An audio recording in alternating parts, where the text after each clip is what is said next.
जनसंवाद में स्वागत है। आज हम बात कर रहे हैं जनसंवाद अपने लोकल मुद्दों को लेकर। सिर्फ और सिर्फ जनपद की अगर बात की जाए, हमारी समस्याएं जो है, आम जनमानस की जो समस्याएं हैं वो हमारी मौजूदा सरकार से लेकर अधिकारियों तक पहुंचे, ज़्यादा बेहतर रहेगा कि हम लोग सभी लोग लोकल पे बहस करें। जी, सबसे पहले समाजवादी पार्टी ससीमा जी आपके पास जाना चाहेंगे। खाली मैनपुरी पे ही आप लोग जो है खुश होते रहेंगे, उत्तर प्रदेश वापस कब होंगे? First of all, I would like to thank you for this channel जहाँ पर हम बैठे हैं। इस मंच के माध्यम से मुझे अवसर मिला अपनी बात करने का। ये प्रश्न आपसे जाने लगे। कन्नौज की अगर बात की जाए तो कन्नौज में आप लोग कहते हैं कि सब कुछ समाजवादी पार्टी ने किया, लेकिन समाजवादी पार्टी ने अपने कामों को अधूरा क्यों छोड़ा? पूरी इमारतें बनने के बावजूद उनके फीते क्यों नहीं काटे, उनको शुरू क्यों नहीं किया? कहीं ना कहीं समाजवादी पार्टी की कमी है। क्योंकि समाजवादी पार्टी फीता तब काटती है जब वो अपना काम पूरा कर लेती है, ना कि सिर्फ शिलान्यास करने के बाद आपने एक अनाउंस कर दिया कि हम ये काम करेंगे और उसका फीता काट दिया। जिस तरह से अभी तक सत्ताधारियों को जवाब मिलता रहा कि हम इस पर भी काम करेंगे करेंगे करेंगे, हमारी पार्टी में वो नहीं था।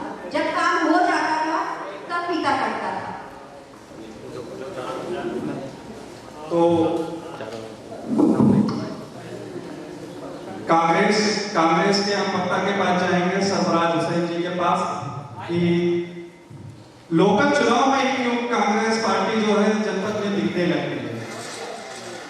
जब चुनाव खत्म होता है उसके बाद फिर कांग्रेस ढूंढना मुश्किल पड़ जाता है, कहाँ चली जाती है?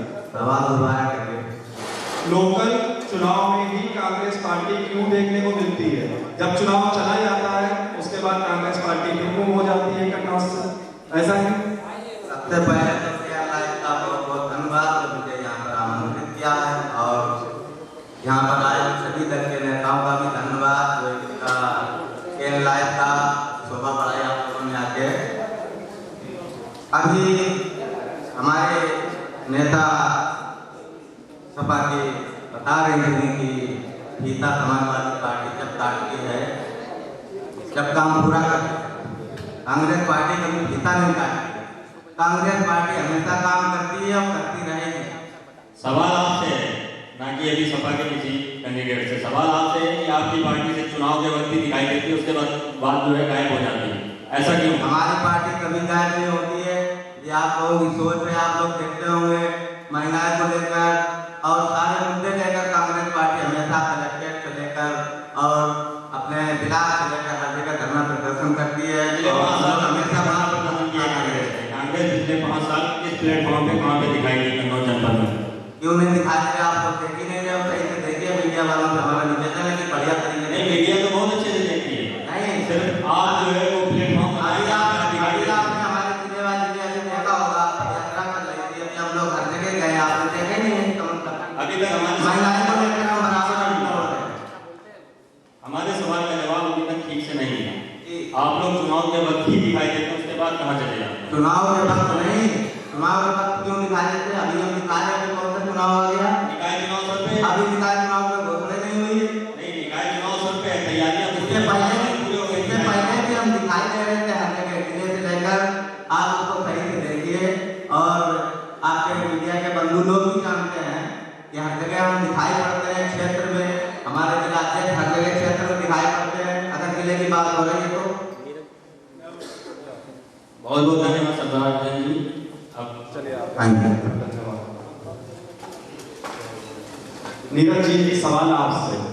हिंदू संगठन जो आप चला रहे हैं कन्नौज में, कन्नौज से तमाम समस्याएं ऐसे आ रही हैं। आस्था से जुड़ा एक सवाल है हमारे बीच से जनता ने निकाला है कि गौशालों का हाल इस समय पत्थर है, जो कि सारे हिंदू संगठन उस पर आस्था रखते हैं, पूछते हैं।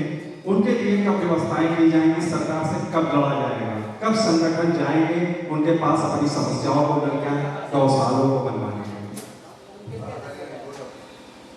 सर्वप्रथम तो मैं अपनी बात रखने से पहले, क्योंकि यहाँ डिबेट का जब प्रारंभ हुआ और हम सभी लोग भारतीय सरजमी पर बैठे हुए हैं और भारत माता जयकारा, भारत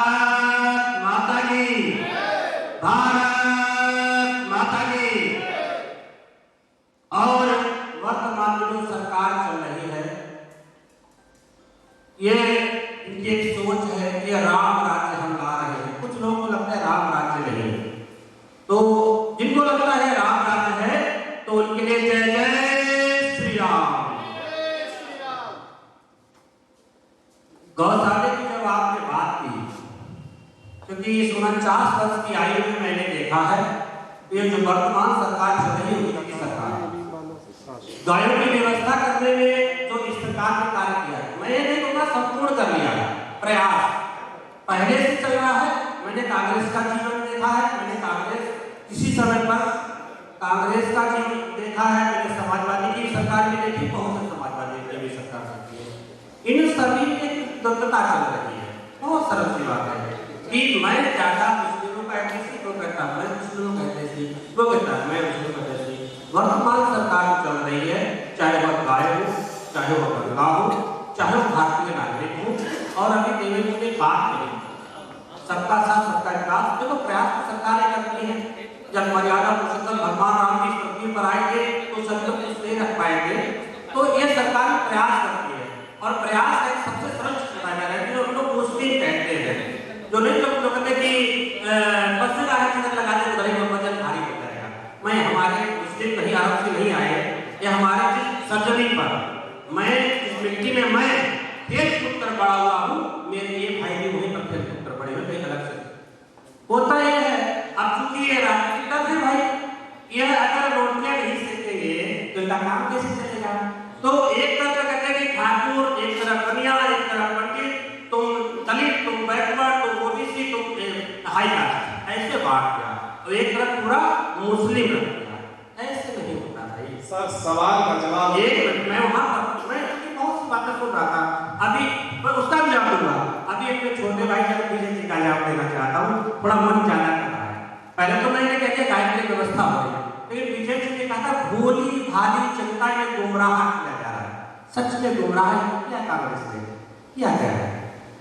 1941 में जब सुभाष चंद्र बोस ने भारत को आजाद होने की घोषणा कर दी, तब कांग्रेस के कुछ तत्कालीन नेता थे, जो उस कांग्रेस के जो नेता थे, उन्होंने उन्हें प्रधानमंत्री मानने से इनकार कर दिया था। और क्या आप बताइए, क्या वो विदेश की लड़ रहे थे? भारत के बड़े भूभाग पर कब्जा कर लिया था। लेकिन जब अंग्रेजों से इनकी संधि के तहत हस्ताक्षर हुए, तो सबसे पहले क्या हस्ताक्षर मालूम है? जिंदा या मुर्दा सुभाष चंद्र बोस 100 वर्षों तक अगर मिल जाए तो ब्रिटेन को समझना पड़ेगा। इससे ज्यादा दुर्भाग्य और कुछ हो नहीं सकता। लेकिन सर गौ माता के लिए कब लड़ेंगे? कब भ्रष्ट अधिकारियों से आप गौ माता के लिए लड़ेंगे? ये तो आप लड़ दिए। मेरा विषय पूरा नहीं, मैं आपका जवाब दूंगा। जवाब आगे बढ़ा दूंगा। भोली भाली जनता ही तो है। जब हमारी गांधी जी, कौन गांधी जी? इंदिरा गांधी जी नहीं हुआ करते, वो इंदिरा नेहरू हुआ करती थी। फिर उन्होंने फिरोज खान से विवाह कर लिया, तो कहा इंदिरा खान हो जानी चाहिए, तो नहीं हुई। लेकिन भोली भाली जनता ही तो है जिन्हें गांधी कहना पड़ा भोली भाली जनता है। लेकिन अब भोली भाली जनता नहीं रही है। वर्तमान में भी ये जनता को भोली भाली भी मान रहे हैं, क्योंकि प्रियंका वाड्रा है वर्तमान में, लेकिन गांधी थोप रहे हैं। प्रियंका वाड्रा है, गांधी थोप रहे हैं, लेकिन जनता जाग चुकी है भोली भाली नहीं। शायद इसीलिए ये अब देश में बढ़ते चले जा रहे हैं और अन्य दल बढ़ते चले जा रहे हैं। रोकना चाहेंगे विजय मिश्रा जी सवाल। वैसे तो मैं बीच में नहीं बोलना चाहता था। इन्हें सबको पूरे देश में जो भारतीय जनता पार्टी को सबसे ज्यादा दिक्कत है वो गांधी नेहरू परिवार से। उस परिवार का जो त्याग, जिसके लिए इंदिरा गांधी जी की शहादत हुई, राजीव गांधी जी की शहादत हुई, इनके जिस पद के उससे संगठन से आज जुड़े हुए तमाम ऐसे इनके पदाधिकारियों को जिन्होंने मुस्लिमों से धोखा किया, लेकिन उनके ऊपर इनका आरोप नहीं है। इनका आरोप केवल गांधी नेहरू परिवार से है। अगर वो कुछ खाएंगे तो उस पर टिप्पणी है, लेकिन इन्हें अपने ऊपर टिप्पणी नहीं है। मैं 20 ऐसे नेता बता दूंगा भारतीय जनता पार्टी के अन्य दलों के, जिन्होंने दूसरे धर्मों में जाके विवाह किया, उस पर इनकी टिप्पणी नहीं है। मैंने प्रश्न पूरा हो गया। एक मिनट आप रुक जाइए। दूसरी चीज आप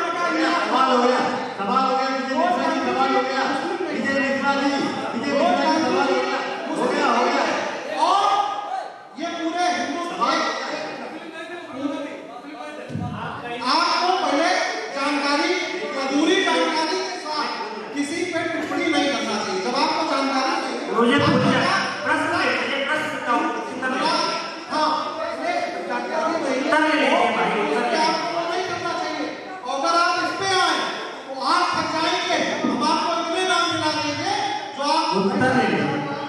धन्यवाद। आप रोकना चाहेंगे सभी मेहमानों पर कि इस तरह की बात लोकल मुद्दों की बात की है। आपसे जो सवाल ये आने वाला आप उत्तर नहीं मिला। सुनिए, नहीं, कोई 2 मिनट का समय। कोई माफी चाहेंगे, हाँ, 2 मिनट का समय, 2 मिनट का समय। कोई उत्तर नहीं सर। हमारे जो सवाल है उसका जवाब और भी मेहमान हमारे किसी मुस्लिम भाई ने हमारे बुजुर्गों ने पहले कहा था, हमारे भाई हैं इसी सरजमी तरफ से भी हैं, सरजमी जन्मभूमि में बड़े हुए हैं, उन किसी भाई ने भगवा आतंकवाद भी तो नहीं कहा है जो आपने कहा है। खैर छोड़ो, बात को समाप्त करते हैं, ठीक है? आप बिल्कुल गलत नहीं हो। मैं नहीं कह रहा हूँ पारसी धर्म मेरे अनुयायी थे, लेकिन रोज विवाह कैसे हुआ था? मेरे धर्मपत्नी, मैं अपनी धर्मपत्नी का बता रहा हूँ, आज सुनीता मिश्रा के नाम से जानी जाती है। जब वो पढ़ाई करेंगी तो सुनीता अग्निहोत्री के नाम से जानी जाती है। हम दूसरे सारे मुद्दे पर आते हैं और भाई साहब को जवाब देगा गौशाला। गौशाले की व्यवस्था है, इससे पूर्व में जहाँ से 15 वर्ष पूर्व गौशाला कहीं नहीं हुआ करती थी, अगर होती तो मुझे बता देती गौशाला थी और किसी के लिए पूछता आता था कोई किसी गाय के लिए ऐसी कोई व्यवस्था होती हो कि तो कोई गौशाला में कोई गाय को छोड़ के आता हो। अब व्यवस्थाएं हुई हैं, गौशाला में गाय जाती है, कुछ व्यवस्थाएं पूर्ण हो चुकी, कुछ अधूरी है, उसे पूर्ण किया जा रहा है, ठीक है? और अब लोकल तो जो आप नहीं पूछ रहे हैं, बता के रहा हूँ, जैसे अभी लोग पूछ रहे थे, हमारे भाई पूछ रहे थे सर आप कितनी गौशालाओं का निरीक्षण किए? मैंने अपने जनपद के लगभग 10 गौशालाओं का निरीक्षण किया है। कहीं पर उचित व्यवस्था पाई गई है, कहीं पर अव्यवस्था भी पाई गई है। उसकी हमारे कॉन्टैक्ट नंबर लीजिए और हमारे साथ चलिएगा, हम दिखाएंगे कि खाने में क्या मिल रहा है। भूसे की जगह पे प्याज लगाया जा रहा है। प्याज जानते हैं? प्रधानमंत्री आवास योजना के तहत जब यहाँ पर लोग 25,000 ऊपर नहीं किया जाता, किसी को मालूम है, हो सकता है कहीं रोकना चाहेंगे। हमारे साथ और भी मेहमान हैं। आशिफ जी, आप जो है लोकल मुद्दों पर क्या कहेंगे, किस तरह की कटाच करेंगे, किस तरह का? जी बहुत शुक्रिया एयर न्यूज का मुझे यहाँ लोकल मुद्दे में सवाल क्या है? सवाल ये है कि मैं यहाँ देख रहा था, मैं बहुत देर से डिबेट देख रहा था यहाँ पर और काफी सालों से मेरे ये सवाल थे और आज के हैं। मैं इस मंच के माध्यम से मैं कहना चाहूँगा, मैं ये देख रहा हूँ कि 70 सालों से कांग्रेस तमाम विकास की बातें करती आई और समाजवादी पार्टी भी यहाँ सरकार बनाई है, बहुजन समाज पार्टी ने भी सरकार बनाई है। मौजूदा सरकार जो इस वक्त भारतीय जनता पार्टी की है, इससे पहले भी सरकार में रहे और अभी मौजूदा है। मैं गुरसाहिबगंज की एक आवाज उठाना चाहता हूँ कि यहाँ पर सबसे पहले ये पैसेंजर जंक्शन है गुरसाहिबगंज। आप ज्योग्राफिकल अगर आप एंगल से देखेंगे तो ये पैसेंजर जंक्शन है। यहाँ सबसे पहले यहाँ जो लॉन्ग रूट की गाड़ियाँ हैं वो आज तक किसी दल ने, चाहे वो कांग्रेस की सरकार रही हो और चाहे आज बीजेपी की सरकार हो, किसी ने भी नहीं करवा पाया।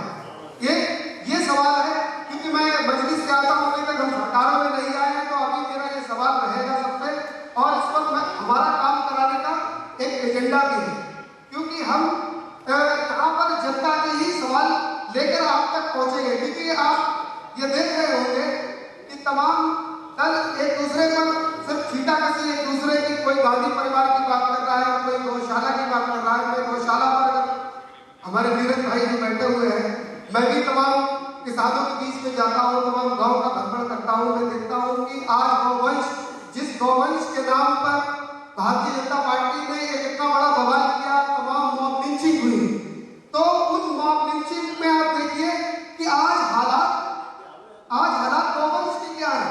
जैसे आज युवा बेरोजगार बना बैठा है, ऐसे ही आज गौवंश जो कभी जो है गौवंश जिससे काम किया जाता था खेतों में, आज वो गौवंश यूं ही घूम रहा है, खेतों को बर्बाद कर रहा है। आज उन्हें चारा नहीं है। आज देखिए भूसे का हाल क्या है, भूसा कहाँ पहुंच रहा है। और ये सिर्फ अडानी और अंबानी उनके लिए सिर्फ एक जमीन तैयार कर रहे हैं। आज आप जीएसटी देख रहे होंगे, जीएसटी भी उसी का एक ट्रेड है। चलिए सर, ये सवाल करना तो हमारा काम है, हम कर लेंगे, लेकिन आपसे एक सवाल है। लोकल मुद्दे पे लोकल चुनाव आने वाला है, नगर निकाय, और आप जब जनपद में कोई भी मुस्लिम परिवार के साथ में कोई भी घटना घटती है तो तो IMIM पार्टी दिख जाती है पूरे ताकत के साथ, लेकिन जब किसी हिंदू परिवार के साथ कोई घटना होती है तब कहाँ चले जाते हैं? हम जो है यहाँ पर आपने देखा होगा हमारी बेटियां जो बनारस विश्वविद्यालय में जब उनके साथ गलत वक्त हम निकले थे उसमें, जब एक बेटी हमारी दलित बेटी जिसके साथ बलात्कार हुआ, वो आलम हुआ कि वहां पर उन जो उनके मुजरिम थे उनका प्रोडक्शन दिया गया, हम उस पर निकले थे उन्नाव में, हम उन्नाव में गए, एक बेटी जो दलित थी वहां पर जिसका बलात्कार किया गया और उसे जिंदा जला दिया गया, हम उस पर भी निकले। कौन कहता है कि MIM सिर्फ और सिर्फ मुस्लिमों के मुद्दे लेके चलती है? हम सब समाज के मुद्दे लेके चलते हैं। अभी तक एक भी पिछले चुनाव की अगर बात की जाए, पिछले चुनाव में भी आपने प्रत्याशी उतारे थे, एक भी चुनाव में अभी तक एक सभासद नहीं आप बना पाए, क्या कारण है? देखिए क्या यहाँ का मुसलमान आपको नकार रहा है? देखिए नकार नहीं रहा है, उनको भ्रमित किया जा रहा है। अभी हमारा समाज इतना डरा हुआ सहमा हुआ है क्योंकि आप देख रहे होंगे विपक्ष के नाम पर सिर्फ और सिर्फ मुस्लिमों के ऊपर बुलडोजर चल रहे हैं, या उनको आप जेल के अंदर देख रहे हो कि झूठे मुकदमे में फंसाया जा रहा है। तो आज मुस्लिम समाज को डराने का काम किया जा रहा है। आप चाहे समाजवादी के इस वक्त आप देख रहे होंगे विधायक या सिर्फ समाजवादी के विधायक जो मुस्लिम विधायक है आजम खान साहब सिर्फ क्या यही गुनेगार है, या इरफान सोलंकी सिर्फ गुनेगार है, या नाहिद हसन सिर्फ गुनेगार है? तो मुस्लिमों के ऊपर एक प्रेशर बढ़ाने का काम किया जा रहा है और बाकी का विपक्ष समाजवादी पार्टी और बहुजन समाज पार्टी और कांग्रेस मुस्लिमों के नाम पर सिर्फ और सिर्फ लेटी है और कोई सवाल नहीं निकल के आ रहा, ना कोई रोडों पे ऐसे देशों में रोडों पे नहीं आया, रोडों पे नहीं निकला।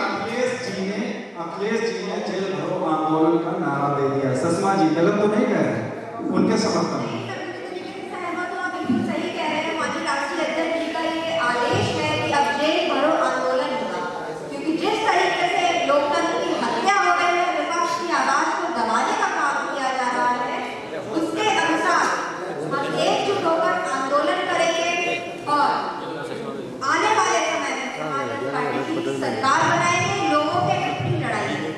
और आज भी आप देख रहे हैं कि सबसे ज्यादा एक मजबूत विपक्ष होने का कार्य कोई कर रहा है समाजवादी पार्टी। कहीं ना कहीं आपसे मुस्लिम जो है दूरी बना रहे हैं कन्नौज में भी। हालांकि मैं अभी ऐसा नहीं कह सकती हूँ कि मुस्लिम समाज हमसे दूरी बना रहा है, क्योंकि जहाँ भी हमें जरूरत होती है कि हमारा मुस्लिम समाज हमारे साथ खड़ा हो, वहाँ हमारा समाज हमारे साथ में खड़ा हुआ दिखाई। लेकिन मुस्लिम समाज के मुद्दे का आरोप है आप पे, और शायद अभी एक घटना हुई थी, एक बेटी जो यहाँ पर जिसका बलात्कार हुआ उसे आज तक इंसाफ नहीं मिला, उसके लिए हम तक सड़कों पे आए हैं। मैं कहना चाहूंगी उसे इंसाफ नहीं मिला, तो आपकी लड़ाई सत्ताधारियों से, आप सत्ता से इसका प्रश्न करिए कि अपराधियों के ऊपर बुलडोजर कब चलेगा? नहीं, अपराधियों के ऊपर बुलडोजर चलेगा क्या? आप सिर्फ वोट लेने के लिए बने हैं, समाजवादी सिर्फ वोट लेने के लिए बने हैं। साथ खड़ी हुई थी माननीय राष्ट्रीय अध्यक्ष जी ने आर्थिक सहायता देने की पूरा पैनल भेजा था, और उसके बाद हम लोगों ने यहाँ से जाकर डीएम साहब के पास जाकर ज्ञापन देकर बच्ची के लिए न्याय की मांग की। पर क्या कहना नहीं, इस पे क्या करना चाहिए? लेकिन उसके लिए जमीन को उतरना पड़ेगा। आप जमीन को उतरिए ना, यहाँ पर जमीन को उतरिए, जमीन को उतरिए। आप सिर्फ एसी वाले कमरे से बात नहीं चलेगी। एसी के कमरे से बैठकर आप अगर ऐसे फरमान जारी करेंगे, एसी के कमरों से नहीं बात करेंगे। आप ससीमा जी सवाल, यादव परिवार में जिले में अगर कहीं भी शादी होती है तो राष्ट्रीय अध्यक्ष जी जो है उसके कार्यक्रम में शिरकत ले आते हैं, ठीक है, और अगर किसी अन्य परिवार, अभी नुरिया की घटना पे आपने मौलिया जी को भेज दिया, खुद क्यों नहीं आए? इस पे माननीय सांसद सोनम पाठक ने भी कहा था कि सांसद जी राष्ट्रीय अध्यक्ष जी को खुद आना चाहिए अगर हमदर्दी थी परिवार से। मैं प्रश्न इस पर ये करना चाहूंगी कि अगर इस तरीके का आरोप लगाते हैं, उनका पैनल गया, आप उन्हें नेता क्यों बनाते हैं ताकि वो पब्लिकली बीच में जाए? माननीय मुख्यमंत्री जी योगी आदित्यनाथ जी जहाँ जहाँ घटना होती है वहाँ पहुँचते हैं। अगर आप परिवार की बात करते हैं, अगर आप सरकार की बात करते हैं, तो अपने परिवार ये सवाल आपसे सवाल है। मोहतरमा आप जानती होंगी शायद कि श्रीवास्तव जी का नाम सुना होगा। समाजवादी पार्टी के वो इतने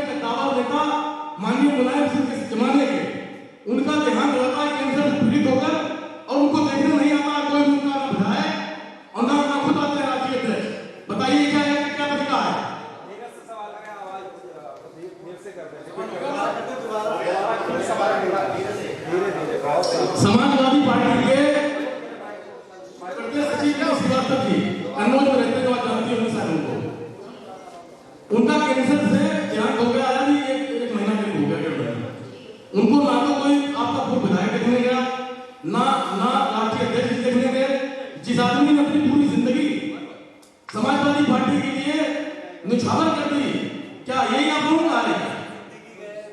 क्यों नहीं गए आप लोग? क्यों राष्ट्रीय जी नहीं गए? आप यहाँ पर स्थानीय मुद्दों की बात करेंगे, वहाँ लड़ाई में कोई किसी को देख भी नहीं रहा है, क्या ये स्थानीय मुद्दा है, ये स्थानीय मुद्दा है, ये स्थानीय मुद्दा है।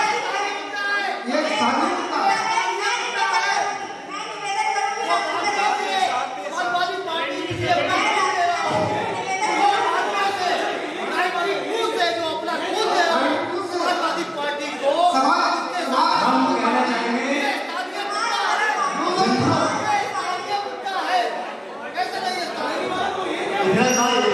समाजवादी पार्टी ने हमेशा यूनियन विरोध किया। हमेशा आप ये देखिए आजम खान साहब जो कि कितने बड़े कद्दावर नेता रहे हैं, कभी भी आपने सुना होगा कि क्या अभी जो आपके यादव जी जो नेता जो थे जिनको जेल में बंद कर दिया गया, उनको अखिलेश यादव जी मिलने ही चले जाते हैं, लेकिन इतने सालों से 2 सालों से कम से कम रहे थे वो आजम खान साहब जेल में, तो उनको मिलने के लिए क्या ऐसी मजबूरी थी कि वो नहीं गए? इसका जवाब क्या है आपके पास? ऑब्जेक्शन माननीय आजम खान साहब ने नहीं किया है, तो इस पर ऑब्जेक्शन हम नहीं कर सकते। ये बड़े मुद्दे हैं, बड़े प्रश्न हैं। नहीं, ये बड़े मुद्दे हैं और ये जनता के ही किससे निकलेंगे, हमारे ही किससे निकलेंगे? हम समाज से आते हैं, हम भी सवाल करना चाहते हैं। मेरा सवाल ये है कि जब सत्ता में आदमी होता है, मेरा सवाल भारतीय जनता पार्टी के प्रवक्ता से है और एआईएम के प्रवक्ता से है। मेरा सवाल ये है कि जो विपक्ष में बैठा हुआ है, यहाँ पे हम देख रहे हैं विपक्ष से सवाल पूछे जा रहे हैं और सत्ताधारी नेताओं के कार्य पे कोई सवाल नहीं पूछे जा जो रहे। सत्ता में पूछे जा चुके हैं, सत्ता से पूछे जा चुके हैं। नहीं, विनय श्रीवास्तव की बात रही थी, तो माननीय ताहिर सिद्दीकी जी समाजवादी पार्टी से थे हैं और तहसीन सिद्दीकी जी भी समाजवादी पार्टी से हैं। हमारा समाजवादी पार्टी का पूरा दस्ता विनय श्रीवास्तव जी के आगे किया था और माननीय अखिलेश यादव जी का कार्यक्रम लगा हुआ है।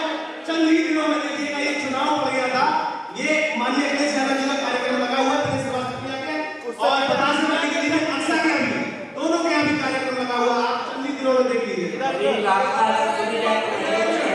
आपने मंच से बात भाई आजम साहब, एक अखिलेश यादव ऐसे थे, रामपुर कूच किया, साइकिल से कूच किया, ये आप गलत बात कर रहे हैं, पूरा देश देखा और जेल भी गए और उन्होंने कहा अभी जेल भरो आंदोलन करेगी समाजवादी पार्टी बहुत जल्दी सत्याग्रह करेगी, दूसरा कोई नहीं।